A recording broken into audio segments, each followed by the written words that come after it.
বহু মানুষকে আমরা পুরুষই দেখতাম, কিন্তু লোকটা সৎ না। এই জন্য সালমান এফ রহমানের মতো দরবেশ, মাথার চুল থেকে পায়ের স্যান্ডেল পর্যন্ত পুরা সাদা। আমার মনে হয় ভেতরেও সাদা। না, আমি মাঝে মাঝে মামলার হাজিরা দিতে যেতাম, ওই শয়তানের দেখতাম আমার মাথায় দড়ি লাগিয়ে, হাতে পেছনে হ্যান্ডকাপ লাগিয়ে, তাড়াতাড়ি ভিডিও করেন সরেন ভাই, ডান্ডা বেড়ি দিয়ে পায়ের সাথে, ওপরে হয়েছে হেলমেট দিয়ে বুকের সাথে, যখন ওই কি কি লাগাইছে বুকে, বুলেট প্রুফ জ্যাকেট, বলেন তো কি দৃশ্য লাগে ওই সময়। মাথায় দড়ি দিয়ে যখন আমার এই যে ছাগলের মতো গরুর মতো টেনে নিয়েছে, তো দেখেছি আমি নিজে কয়েকদিন ওই শয়তান দাঁড়িয়ে দাঁড়িয়ে টিপ্পনি কাটে। এখন ওর যা হচ্ছে, আমরাও যদি বলি যা হচ্ছে ঠিকই হচ্ছে।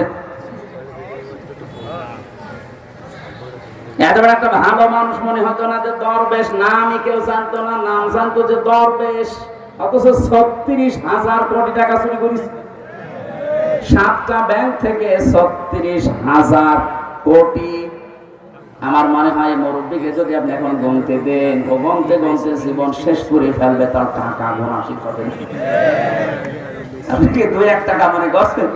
৩৬,০০০ কোটি।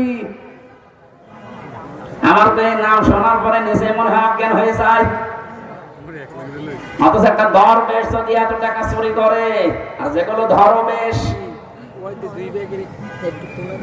দরবেশের বেশ ধরেছিল, তারা কি করেছে আপনি টের পাচ্ছেন নাকি? দেশটা যে ফোকলা হয়ে গেছে এমনি না। এই দেশে যদি এখন কেউ জন্ম নেয়, তার মাথার উপরে 1,10,000 টাকা ঋণ। কি বানিয়েছে?